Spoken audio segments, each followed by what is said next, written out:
Well, that's the top priority. Look, there are migrants who are on floors in police stations and sleeping outside, and the crises that, quite frankly, as you all know, is the result of just bad foreign policy, as well as just bad national policy.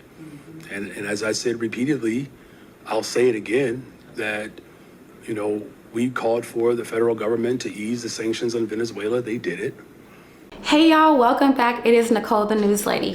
What you just heard was a clip from Chicago's Mayor Brandon Johnson in 2023. He's giving his feedback or some insight on how the Venezuelan migrant crisis happened and how it came to be. Particularly why Venezuelans left their country and came to Chicago for refuge and opportunity. This bad foreign policy he speaks of started over a century ago. You see, the United States has a history of intervening in South American politics, particularly once these countries achieved their own independence from European stronghold. The United States stepped in, and now in 2025, that tradition continues. Now, y'all remember when Trump said that there will be no new wars? Under Trump, we will have no more wars, no more disruptions, and we will have prosperity and peace for all. But how about last week, the Pentagon authorized the USS Gerald R. Ford, the world's largest aircraft carrier and warship, to head to South America. This is also coupled with the existing fleet that's already been in the region. Here's CBS News reporting. Reed, this is huge. This is a really, really big announcement that the Pentagon made just a few minutes ago. It came from Chief Spokesman Sean Parnell. It says he's moving the world's largest aircraft carrier, in fact, the world's largest warship, and it's a carrier strike group, so there'll be a number of destroyers that will be headed to that region. It's just announced it's going to go from the Med to the Caribbean. But just look at the list that I've got here of the destroyers that are already there. You've got 4 destroyers, a guided missile cruiser. Sorry, we got the amphibious that you and I spoke about before with the Marines on board. 2 amphibious transport dock ships.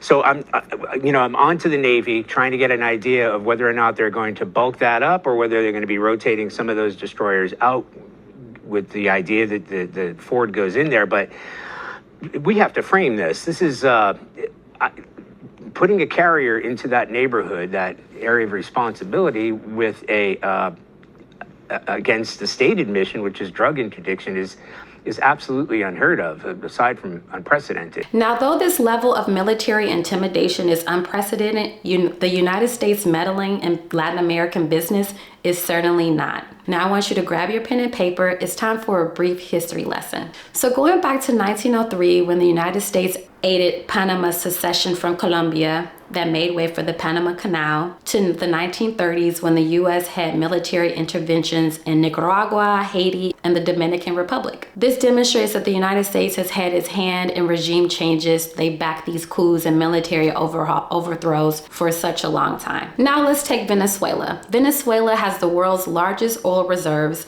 and the U.S. was once its major customer. Here's Soledad Alvarez, Associate Professor of Latin American Studies and Anthropology at the University of Illinois at Chicago. You always need to understand the geopolitics and geoeconomics of Latin American countries in terms of their dependency within the global structure. Even though Venezuela is the largest oil reserve in the world, we are dependent to the global market and in particular to the U.S. The U.S. has been the main market of Venezuela.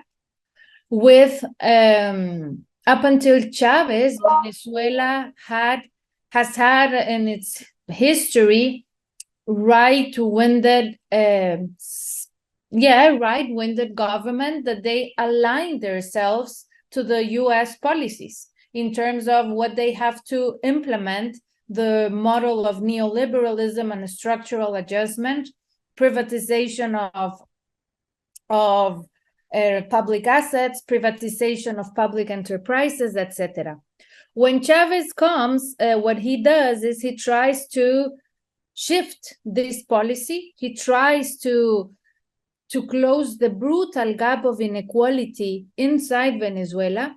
Some will tell you that he was able to do that. Some will tell you that he wasn't able to do that. But the point is that now what we are dealing with is, of course, we have structural measures that Venezuelan government has applied, but not because they want to, but because that's the history, that's the long-standing history of the Caribbean and Latin American countries, because we are tight. We don't have a leverage of negotiation when the US is our main market. So these sanctions that Soledad speaks of came when the United States attempted to oust the late Venezuelan president Hugo Chavez. Chavez was a socialist and he brought the oil industry under government control.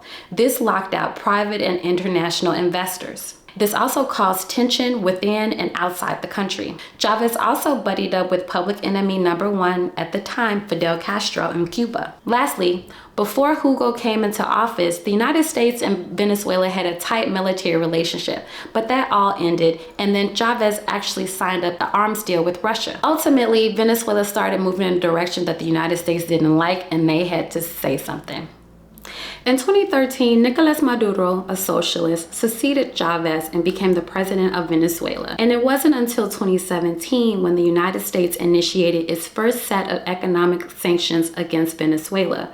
And these are the ones that actually hurt people. Take a listen to this Al Jazeera clip. Well, the result, the biggest part of the result is the worst depression, really, in the history of Latin America, as Francisco will talk about.